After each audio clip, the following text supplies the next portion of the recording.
Saya naik terus, saya naik sampai ke atas itu. Saya ketemu ada yang keluar gitu ya, itu pakai mahkota. Saya pikir itu kali mahkota emas ya, soalnya kuning saya tanya tuh. Jadi saya tahunya udah emas aja lah gitu. Iya. Saya bilang tuh, nah sambil dia tuh bilangnya yang nyebutnya ke saya tuh nyebutnya tuan. Jadi gini bilangnya itu, waduh, pantesan katanya para prajurit saya pada ngumpet katanya. Karena ada tuan katanya ke sini. Silakan katanya, duduk silakan katanya. Kamu siapa di sini kata saya tuh gitu. Karena saya udah tahu itu udah bukan manusia yang begitulah. Udah pampangnya tebel, agak naik gitu juga. Tebel gitu agak naik. Saya itu yang memiliki tempat ini. Oh, berarti yang ngasih kekayaan itu selama ini kamu? Iya, gitu kata dia itu. Iya. Kamu tahu nggak niat saya datang ke sini mau ngapain? Kata saya tuh. Kamu tahu nggak orang-orang Islam yang ke sini itu telah telah kamu pelintirkan jadi orang musyrik? Tar dulu, saya juga paham.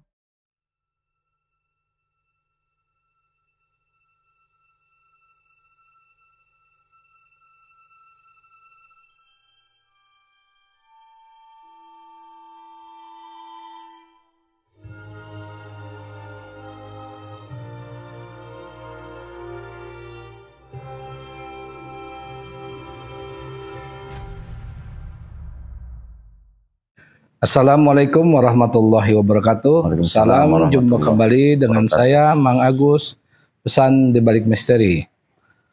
Pemirsa, dimanapun Anda berada, seperti biasa saya sudah ditemani bersama Ustadz Ridwan yang ingin bercerita mengenai perjalanan berdakwah di tempat pesugihan. Bagaimana kisah selanjutnya? Kita sapa dulu. Assalamualaikum warahmatullahi wabarakatuh. Selamat datang Ustaz. Alhamdulillah. Gimana keadaannya sekarang? Sehat. Alhamdulillah. Bagaimana nih Ustaz? Ingin bercerita mengenai dakwah di tempat pesugihan. Iya. Assalamualaikum warahmatullahi wabarakatuh. Waalaikumsalam warahmatullahi wabarakatuh. Alhamdulillah. Wassalatu wassalamu ala rasulillah Sayyidina Muhammad ibn Abdillah. La hawla wa la quwata illa billah, amma ba'd. Para sahabatku sekalian, para netizen dan juga para penonton dimanapun berada, puji dan syukur senantiasa kita panjatkan kehadirat Allah Subhanahu wa Ta'ala yang mana telah memberikan kenikmatan dan rahmatnya kepada kita semuanya, sehingga kita dapat bertemu kembali dalam acara pesan di balik misteri. Dan juga salawat serta salam senantiasa selalu tercurah kepada baginda Nabi kita, yakni Nabi Muhammad Sallallahu Alaihi Wasallam. Berikut kepada keluarga beliau, para sahabat-sahabatnya, kepada para tabi'in, dan tak lupa kepada guru-guru kita, para alim ulama, ya, para habaib yang mana telah mengajarkan kita, hingga kita tahu mana yang halal, mana yang haram, mana yang hak dan juga mana yang batil. Besar harapan kita, mudah-mudahan kita semua mendapatkan syafaat dari Rasulullah SAW kelak di yaumil akhir. Amin ya Allah ya Rabbal alamin. Pada kesempatan kali ini saya akan mengupas tentang pengalaman saya dari kecil hingga sampai saat ini. Dan salah satunya saya mencoba ketika saya mendapatkan dan mendalami ilmu Islam untuk mengkaji diri kita, maka saya mencoba untuk berdakwah ke tempat pesugihan. Pak Agus, saya ingin tahu itu gimana rasanya gitu ya. Sementara dulu Rasulullah kan berdakwah menghadapi orang-orang zolim dan lain sebagainya lah. Nah, kita coba ingin tahu saya itu. Nah, dulu saya pertama itu berangkat sendiri. Di masjid itu saya diongkosin, ditanya dulu sama teman saya, sahabat saya, kiai sebenarnya dia, yaitu Mang Aceng, orang Garut. Ya, dia kiai tapi orangnya rendah diri. Kemudian ilmu itu banyak. Setiap saya berkata itu dalil selalu keluar. Makanya sedikitnya tuh ilmu-ilmunya saya nyomotin dari dia Dari juga beliau, itu, dari iya. beliau juga. Nah, mudah-mudahan Mang Aceng menonton saya nih, Pak Kiai Aceng Alibasa dari Limbangan, dan juga saudara-saudara saya, si Awawang juga, gitu ya. Mudah-mudahan kita selalu dilindungi oleh Allah Subhanahu wa Ta'ala. Amin. Nah, kemudian saya dikasih ongkos oleh beliau itu juga dari masjid.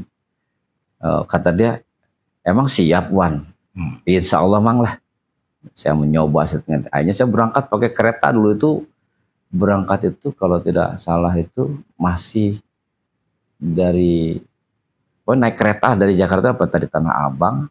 Dulu tuh ada yang langsung ke Jawa kalau tidak salah itu. Apa dari Senen lah. Dari Senen. Langsung berangkat saya itu menuju sampai ke Solo Jebres dulu. Ya Solo Jebres saya muter. Jadi saya jadi seorang musafir gitu. Nah pas ketemu ke sana, ketemu sama rombongan jamaah juga.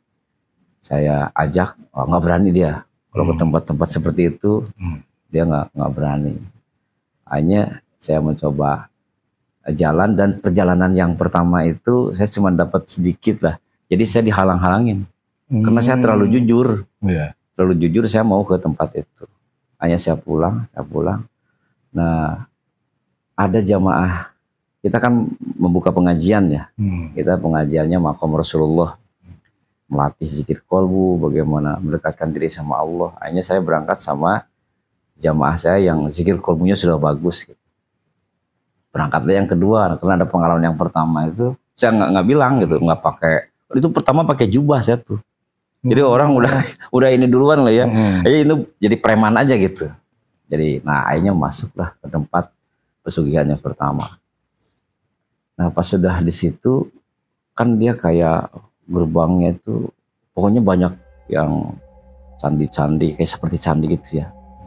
Nah pas itu ada penjaganya 2. Nah penjaganya 2 itu mungkin ya kita dikasih kelancaran oleh Allah ya, dengan zikir kolbu itu kelihatan tuh yang si penjaga yang 2 itu.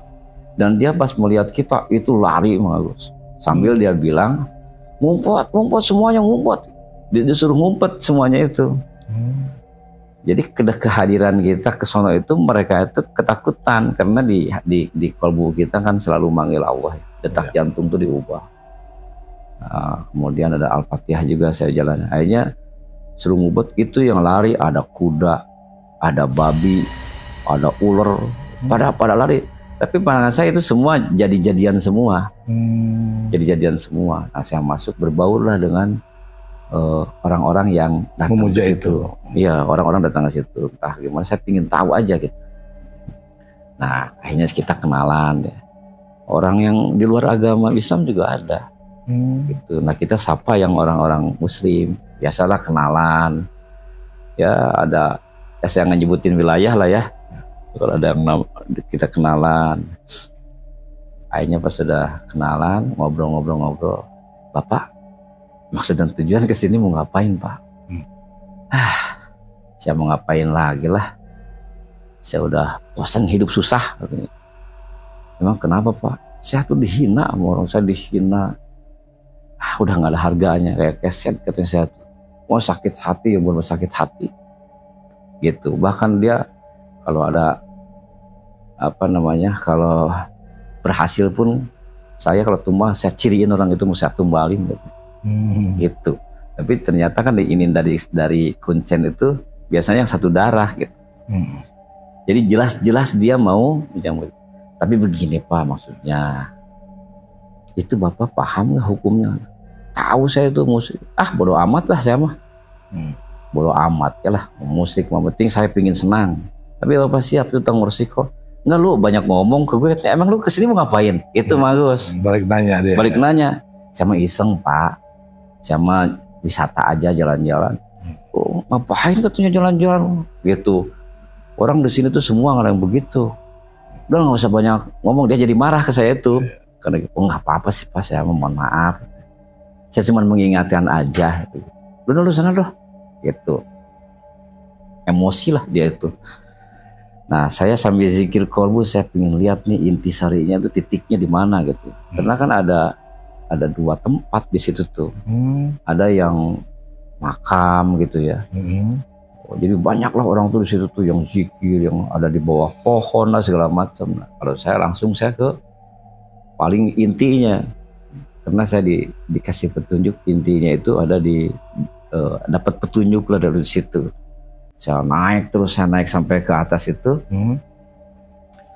saya ketemu ada yang keluar, gitu ya, itu pakai mahkota. Saya pikir itu kali mahkota emas ya, soalnya kuning saya tanya tuh. Jadi saya tahunya udah emas aja lah gitu. Iya. Saya bilang tuh, nah, sambil dia tuh bilangnya yang nyebutnya ke saya tuh nyebutnya tuan. Jadi gini bilangnya itu, waduh, pantesan katanya para prajurit saya pada ngumpet katanya, karena ada tuan katanya ke sini. Silakan katanya, duduk silakan katanya. Kamu siapa di sini, kata saya tuh gitu, karena saya udah tahu itu udah bukan manusia yang begitulah, udah pampnya tebel, agak naik gini juga, tebel gitu agak naik. Saya itu yang memiliki tempat ini. Oh, berarti yang ngasih kekayaan itu selama ini kamu? Iya, itu kata dia itu. Iya. Kamu tahu nggak niat saya datang ke sini mau ngapain? Kata saya tuh. Kamu tahu nggak orang-orang Islam yang kesini itu telah telah kamu pelintirkan jadi orang musyrik. Tar dulu, saya juga paham. Memang katanya gitu, kata dia itu dalam hati nih, iblis dasar nih. Berarti kamu rajanya di sini ya? Gitu. Iya. Katanya. Saya juga musyrik tahu, cuman coba Tuan bayangin dulu, pelajari dulu. Dia datang ke sini diperintah sama saya apa enggak? Dia kan datang sendiri ke sini. Nggak saya suruh ke sini, dia yang datang sendiri ke sini. Allah, kata saya nggak mau tahu, kata saya. Yang penting saya datang ke sini, hentikan sekarang juga. Kalau enggak, saya habisin kamu sekarang di sini. Itu kita juga harus siap hidup mati juga syahid lah, gitu kan. Tapi saya pantong terus tuh zikir kolbu sama ya, karena kita juga kalau tanpa dengan Allah, nggak manggil Allah, kita juga nggak berani. Mana bisa melawan gituan kan? Kita manggil Allah, Allah, Allah, Allah dalam hati, setiap detak jantung saya udah nggak lepas. Terus Al-Fatihah saya satuin juga. Dari situ gini Tuan, coba tuh ada yang duduk pohon begini bagus nih, suami istri saya lihat. Saya samperin kan, Assalamualaikum, nggak dijawab. Assalamualaikum, nggak dijawab. Saya usap lah ininya nih, Assalamualaikum. Dia gini, apaan sih itu bagus? Enggak, saya cuma mau nyapa, menanya saja. Mohon maaf saya mengganggu, kata saya tuh. Mohon maaf, Bapak agamanya apa? Nanyain agama mau ngapain, katanya ke saya tuh. Saya Islam agama mah. Bapak tahu nggak bahwa ini kerjaan muslim? Pokoknya gua udah udah bosan hidup susah. Emang lu mau, katanya, modalin gue?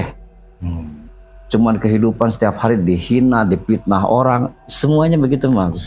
Wah, ternyata susah ya dakwah ke tempat pemujaan. Emang mungkin gini sih memang ya. Rajanya itu bilang memang masuk akal ya. Dan mereka itu yang pada datang sendiri, memang bukan disuruh sama si raja jinnya itu.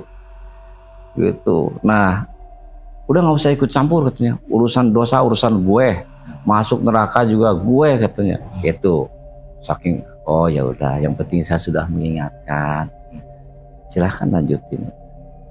Itu karena udah susah, saya udah ngasih tahu berbagai macam cara juga udah susah. Memang orang-orang yang susah, ya Allah, ya Robi, bener-bener lah. Kalau kita keadaan susah memang dijauhin, hinaan, fitnahan gitu ya. Cuma saya terakhir sebelum meninggalkan dia, ingat Pak, bahwa hinaan, fitnahan, caci maki, tanda kasih sayang Allah itu kepada kita sedang diuji. Kita mau, lu kayak ustad aja lu, katanya, nyeramahin gue, nggak bakal mempan, kata dia tuh. Bukan mempan, lu kan nggak ngerasain kayak gue gitu. Udahlah, kita tinggalin aja, udah sulit. Jadi pada hinaan, fitnahan itu Mang Agus, kalau kita emang sedang keadaan susah, itu luar biasa itu. Orang pada ngejauhin. Mungkin para penonton juga ada yang mengalami lah ya. Kalau dalam keadaan hidup susah, apalagi sekarang 2024 nih pada nyungsep semua, saya rasa nih ekonomi ini. Jadi lagi susah itu jangankan orang lain ya, saudara pun pada menjauh gitu kalau hidup susah itu. Tapi kita akan tahu mana yang setia sama kita tuh, akan tahu. Mungkin dari 100 nyisa 1-2 paling yang setia itu. Iya. Tapi ketika kita mendapatkan uang, apalagi kita menjadi seorang miliarder, wah itu jangankan orang lain. Jangankan saudara. Orang lain pun ada yang ngaku saudara sama aku. Bela-belain ya. Iya, berarti kan selama ini fatalnya orang-orang muslim, gagalnya kayaknya keimanan itu dari situ. Otak dan hatinya hanya dikuasai dengan harta saja. Gitu, padahal itu udah jelas senjata iblis kan. Nah, akhirnya saya balik lagi. Kata si rajanya itu, bagaimana Tuhan? Allah, kata saya tuh, jangan banyak bicara, kata saya tuh. Pokoknya kalau kamu nggak menghentikan ini semua, kedatangan saya ke sini, saya akan hajar kamu sekarang juga. Saya akan habisin kamu. Itu, saya udah naik emosi itu. Wah, zikir kamu udah kenceng juga di situ tuh, udah siap masih. Begini aja Tuhan, ntar begini dulu. Tuhan juga pengen kaya kan? Tuh. Ditawarin ya. Tawarin. Dah jangan mengganggu kami di sini. Nanti kami siap kirim setiap subuh di bawah kasur atau di bawah tempat tidur. Udah kami siapkan. Hanya saya senyum. Kamu merayu saya. Saya datang ke sini itu bukan untuk mencari kekayaan. Justru saya akan menghentikan kamu di sini. Kata saya tuh. Gitu kan. Saya tidak butuh kekayaan dari kamu karena Tuhan saya lebih kaya daripada kamu. Satu gitu. Atau kamu mau masuk Islam sekarang? Bukan, nggak begitu juga. Kata saya kebanyakan airnya saya banting sama Agus tuh. Saya kan bawa air kayak gini nih. Ada kali segelas mah tuh. Udah pas saya banting lari dia. Lari, baru saya khususun ilal ruh jin, raja jin yang ada tempatnya, ya Allah. Udah bilang saya tuh. Ini kan lidah gitu, jadi angin kan. Kalau kita baca Al-Fatihah jadi angin. Langsung dikhususkan ke situ, langsung. Nah itu akan ngejar tuh. Dia mau lari kemana juga akan ngejar. Jadi kayak jadi senjata. Iya. Nah airnya saya siramin juga. Akhirnya di situ terjadilah kebakaran. Terus angin juga tuh. Angin. Terus ada juga yang longsor. Nah ya kalau nggak salah ya waktu itu yang masuk rumah ada yang ke bawah. Ada yang kepental ke jurang gitu ya. Dan itu katanya meninggal. Iya, karena kalau nggak salah itu keliput sama TV. Si kuncennya itu. Iya, mungkin walau alam lah ya. Tapi kalau nggak salah di berita itu ada yang meninggal gitu di situ. Hanya masuk katanya ke televisi gitu. Nah itu selesai itu sudah dikasih peringatan, guncang lah. Jadi ada gempa gitu. Yang anehnya jadi ada gempa di situ. Jadi ada bencana alam gitu. Pas saya tiup sampai itu kebakaran bagus. Hanya udah saya turun, udah selesai. Kata jamaah saya, selama bapak lah gue baru ngalamin kayak seperti ini. Ya emang itu pengalaman pertama. Pengalaman pertama berdakwah ke tempat pesugihan, ternyata susahnya minta ampun. Semua yang dideketin itu orang-orang muslim di situ. Jawabannya sama. Yang sudah putus asa tadi. Iya, jawabannya sama. Gua udah bosan hidup susah. Sehari-hari cuma menelan hinaan orang, fitnahan orang. Memang kalau kita merasakan secara manusiawi ya, kasihannya. Iya. Itu. Dan memang kesalahan kita sih orang-orang yang ada itu nggak ada program ya untuk menolong mereka gitu. Akhirnya mereka ke tempat yang tidak diridhoi oleh Allah Subhanahu wa taala. Ya mudah-mudahan lah nanti siapa tahu dia nanti ada pelanggaran gitu ya, ada pelanggaran yang dilanggar. Karena kan kuncinya cuma mengarahkan itu, dia dilanggar. Nah siapa tahu suara saya, dakwah saya masih bisa kedengar. Harapan saya di situlah dia bisa kembali ke jalan Allah. Amin. Berarti si pemuja ini dia masuk ke kalangan kafir. Ya kan? Kan kafir itu ada 3 nih. Yeah. Di tafsir Munir, kafir ada 3. Yaitu kafir murni, kafir musyrik, kafir munafik. Nah, kafir murni ini yaitu tidak mau mengakui adanya Allah dan juga kekuasaannya. Ini kafirnya murni. Dia tidak mau mengakui Tuhannya Allah itu, gitu, dan juga kekuasaannya. Yang kedua kafir musyrik, dia mengakui adanya Allah, tetapi mempersekutukannya, gitu, dijadikan dua, gitu. Jadi dua. Iya, ada kekuatan. Nah itu pun masuk tempat pemujaan itu adalah salah satu penolong bagi dia. Makanya batal tuh Islamnya. Yang masuk harus disahadatin lah gitu. Gitu. Jadi batal udah dari situ. Nah itulah masuk musyrik. Kalau sudah itu, yang ketiga adalah kafir munafik. Dia mengakui adanya Allah tapi pembangkang, tidak mau patuh kepada Allah. Tiga-tiga ini adalah namanya kafir. Itu. Nah, yang dimujani berarti masuk ke kafir musyrik. Nah, namanya kafir di dalam Islam Allah berfirman, A'udzubillahi minasyaitonir rajim, bismillahirrahmanirrahim. Innal ladzina kafaru. Sesungguhnya orang-orang kafir itu sawaun alaihim. Apabila dikasih peringatan kepada mereka, angdzartahum amlam tungdirhum la yu'minun. Mau dikasih peringatan ataupun tidak dikasih, tetap aja dia nggak mau beriman. Kenapa? Khatamallahu ala qulubihim. Allah sudah menutup. Karena Allahnya sudah diusir sama dia. Sudah tidak dipercayai lagi, maka ditutuplah hatinya. Khatamallahu ala qulubihim, karena Allah sudah menutup hati mereka. Wa ala sam'ihim, dan juga pendengaran mereka. Wa ala absorihim, juga penglihatan mereka. Gisawatu walahum azabun, dan bagi mereka adalah azab yang pedih. Seperti itu. Nah kalau yang munafik, kafir munafik, wa minan nasi mayaqulu, wa minan nasi, dan diantara manusia mayaqulu amana billahi wa bil yaumil akhir. Mereka mengakui bahwa saya ini telah beriman kepada Allah dan juga yaumil akhir. Wa ma hum bimu'minin, tapi Allah mengatakan mereka itu belum beriman. Tidak beriman kepadaku.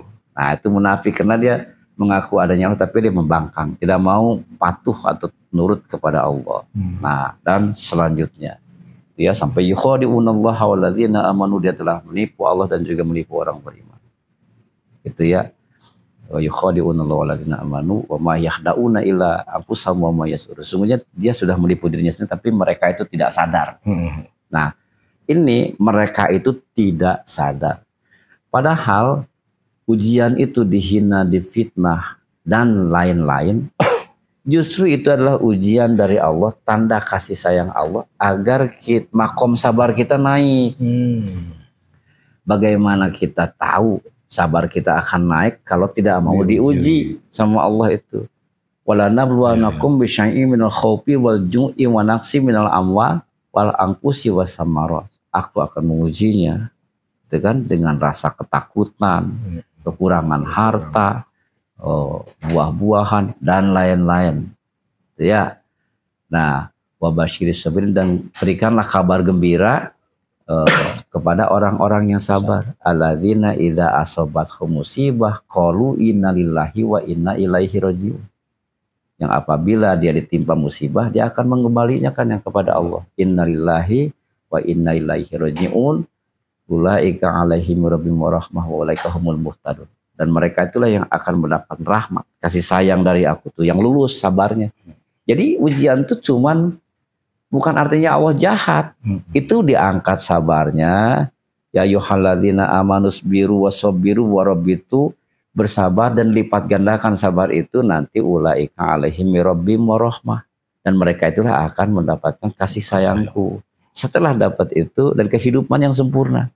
Wa ulaika humul muhtadun, dia akan dibimbing nanti sama Allah itu menjadi yang lebih baik. Menjadi yang lebih baik. Jadi bukan artinya Allah jahat, justru dia mengangkat nantinya, mendapatkan nanti kesuksesan, kemudian mendapatkan harta yang berlimpah, yang kan yang diinginkan gitu, yang harta yang halal berlimpah, nah seperti itu. Setelah berdoa itu pas datang ujiannya malah nggak kuat. Nah, mereka itulah nggak kuat dalam ujian. Seperti itu. Ya gimana mau naik kelas kalau nggak mau diuji. Nah seperti itu. Tapi kesimpulannya, berdakwah ke tempat pemujaan, pesugihan, mantep tuh, susah minta ampun. Jawabannya sama. Itu Bang Agus. Jadi banyak tantangan di situ. Iya. Aja. Kita juga mungkin sebagai ustadz nggak di situ aja ya. Ternyata banyak ya dakwah-dakwah ke tempat-tempat. Oh banyak. Jadi saya ingin seperti itu, emang kerjaan saya dari dulu emang seneng ya. Seneng seperti preman diajak jadi, supaya kembali ke jalan Allah. Jadi yang tidak tersentuh dengan mereka saya akan mencobanya ke situ. Saya ingin merasakan dulu Rasulullah itu berdakwah seperti apa. Memang wah perihnya, suka dukanya benar berasa. Mungkin zaman-zaman dulu lebih brutal kelihatan. Iya. Itu jadi merasakan lah. Gitu. Jadi kalau cuma dari masjid, kemudian apa namanya dapat infak balik gitu tiap hari, nggak merasakan tuh tentang perjuangan sampai mendekati, menyentuh orang-orang yang keimanan ketakwaannya itu tergoda dengan iblis. Jadi agak rusak. Nah kita mau ngebenahin itu, wah mantep itu. Mantep. Tapi hikmah di balik itu kita jadi oh Rasulullah tuh mungkin dulu begini ya, kita cuma sedikit aja repotnya apalagi para nabi, kata saya tuh. Nah seperti itu Gus. Ada lagi yang mau ditanya nggak? Kayaknya cukup kali ya sudah dia. Masih ada sebenarnya. Masih ada. Masih.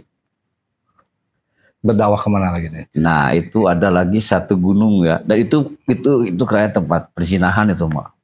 Sebentar, kayaknya ceritanya menarik Mas Nadia. Sebelum kita berlanjut cerita ini, lebih baik kita minum dulu bersama. Oke.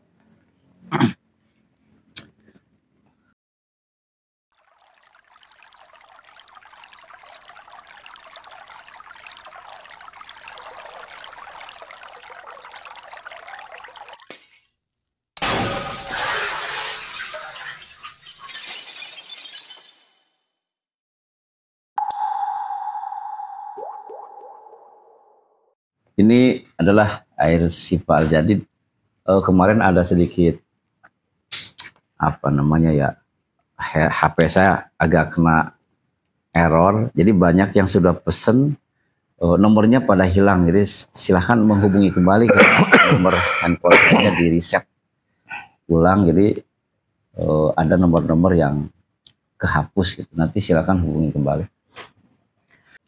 Oke, Gus, ada yang kedua nih.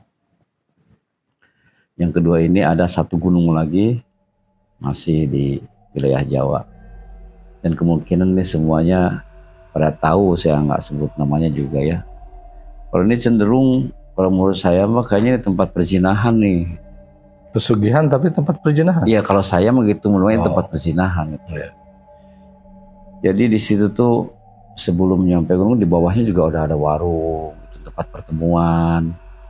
Ada yang perjanjian jadi perjanjian dengan wanita yang tidak dikenalnya tapi siap gitu.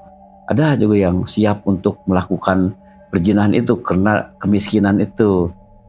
Ada, jadi dia masuk ke hutan, ada di satu kamar, ntar dia berzinah di situ itu. Makanya itu mah udah tempat perzinahan aja udah. Gitu, karena keyakinannya dengan cara itu dapat. Nah akhirnya dia melakukan seperti itu. Tapi sama. Kita kenalan seperti tadi ya. Itu dari mana-mana itu orang itu. Sama aja. Kalau ditanya, saya bosen, hidup susah. Saya bosen dicaci maki, dihina. Intinya tuh mereka tuh pada sakit hati. Nah itu gunung itu kalau secara gaibnya itu ular naga gitu. Jadi dengan perzinahan itu gesekan nanti dia akan copot sisiknya itu. Walau alam nih kuncinya mungkin paham juga ya. Jadi orang yang berzina sisik ya, ular itu dengan berzina itu si gesekan itu merontokkan sisik ular naga itu. Itu. Jadi saya kurang paham apa kuncinya juga paham atau tidak. Cuman di sisi hal goibnya itu nanti sisiknya itu sebesar piring pisin sisik emas. Nah nanti kalau sisik emas itu jatuhnya ke si laki-lakinya, maka dia harus membantu pasangannya ini, pasangan berzinahnya ini. Karena dia yang akan kaya itu kayaknya nggak dua-duanya, jadi cuma satu. Salah satu yang dipilih. Iya, jadi dia bertanggung jawab ketika dia mendapatkan sisik itu, dia kan akan kaya tuh. Dia wajib hukumnya kalangan itu membantu pasangannya ini. Kalau dia nggak membantu, hancur lagi semuanya, susah lagi. kalau tidak membantu pasangan dia itu. Nah ini yang sangat disayangkan, orang udah punya kekasih dan suami istri yang sampai ikhlas istrinya ditidurin orang. Ada tuh Don? Ada, emang seperti itu. Astagfirullah. Suami yang mau ya apa namanya itu ya, peraturannya ya, apa kalau bahasa ininya apa ya, harus begitulah gitu. Peraturannya itu harus seperti itu. Makanya kalau saya lihat tuh ya tempat perzinahan aja itu gitu. Terus setelah dari situ ada lagi yang kayak kolam. Nah itu juga sama, kalau segi gaibnya di bawahnya itu ular. Ular itu ular jadi-jadian, jadi kayak putri, kayak ibrit gitu. Nah dia harus mandi di situ, direndam segini sambil begini, ntar diinin bunga sama kunsennya itu. Ya seperti itulah ya perjalanan di tempat-tempat pesugihan. Demi harta mereka mengorbankan keimanan dan ketakwaannya kepada Allah. Dan Allah otomatis akan lepas dari badannya. Karena keinginan harta itu rela sampai melepaskan yang sudah menghidupi kita, yang sudah menciptakan kita. Makanya itu adalah perbuatan musyrik, ya, syirik. Dan kalau dia meninggal, hum fiha khalidun. Mau di alam kubur atau di alam akhirat, tidak ada syafaat sedikit pun. Hum fiha khalidun, selama-lamanya. Makanya saya berpesan kepada para netizen, penonton dimanapun berada, jangan suka misalkan begini ya, ada orang kaya, kenapa ya orang yang enggak sholat, gitu kan? Orang yang enggak sholat, enggak zikir, tapi orang itu mudah semuanya rezekinya. Bisa jadi dia dari situ. Satu, bisa jadi dia adalah muja-muja. Jangan kita iri dengan kehidupan, seolah-olah kita jadi menyalahkan Allah. Bilang orang kagak sholat, ya gak zikir, tapi kayaknya rezekinya lancar banget. Bisa jadi dia ke situ. Satu. Yang kedua, bisa jadi dia minta pengasihan ke dukun. Bisa jadi. Sebenarnya dengan cara seperti ini itu bisa jadi, bukan bisa jadi, Allah menyesatkan mereka. Kan tadi ada dalil tadi katanya baca. Nah, ada juga yang punya alasan gini. Saya tuh ingin sholat berjamaah, tapi saya lagi sibuk, gimana ya? Nah, ingat, Allah itu tidak suka sama orang yang beribadah banyak alasan. Lu mau sholat, sholat aja. Gitu. Nah, kita akhirnya cenderung suka menyalahkan Allah. Giliran kita tahajud, sholat, zikir, minta-minta, doa itu gak pernah dikabul. Karena apa? Karena kalian semua itu memohonnya selalu meminta harta sama Allah itu. Emang boleh saja gitu seperti itu, cuman kalau nanti cuman harta saja, pasti nih saya Allah kasih, tapi akhiratnya enggak, kan rugi nanti itu. Yang penting itu sabar, jangan mencari kekayaan. Karena kaya dalam Islam itu seperti ini.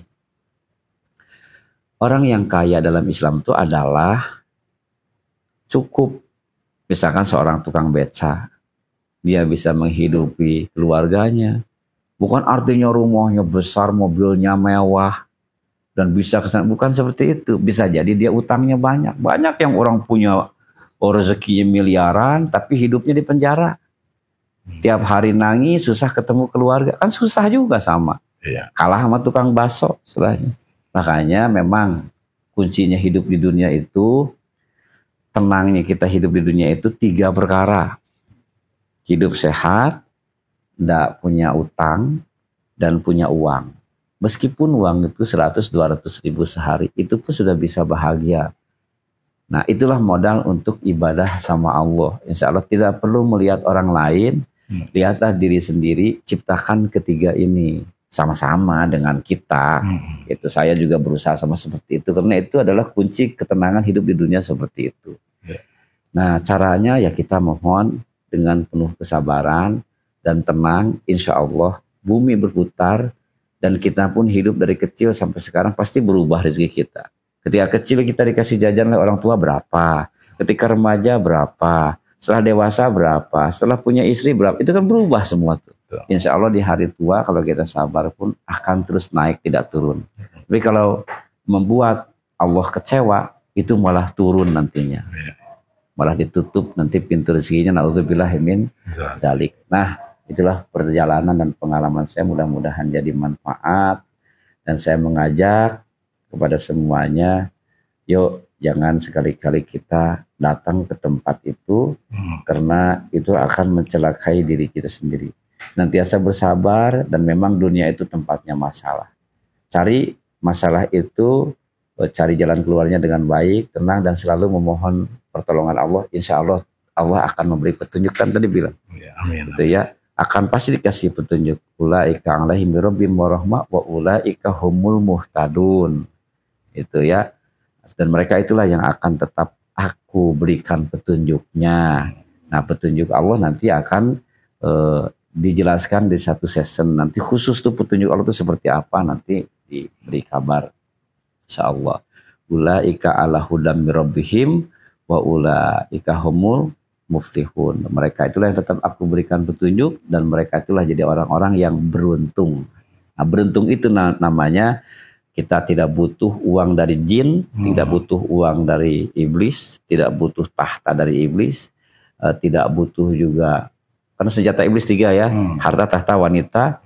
Biarkan hidup saya, mati saya, rezeki saya, kemudian derajat saya, dan istri saya hanya memohon keridhaan dari Allah Subhanahu wa Ta'ala. Dah, itu saja. Iya. Ya. Terima kasih Pak Ustadz yang sudah cukup panjang lebar menuturkan atau berdakwah di tempat pesugihan.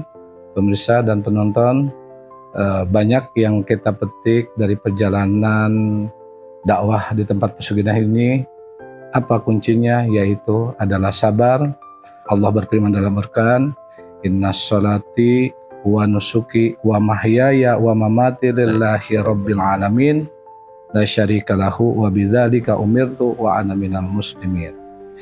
Pemirsa, jangan lupa selalu tonton podcast YouTube kami, Pesan di Balik Misteri, dan juga jangan lupa like, share, dan subscribe-nya.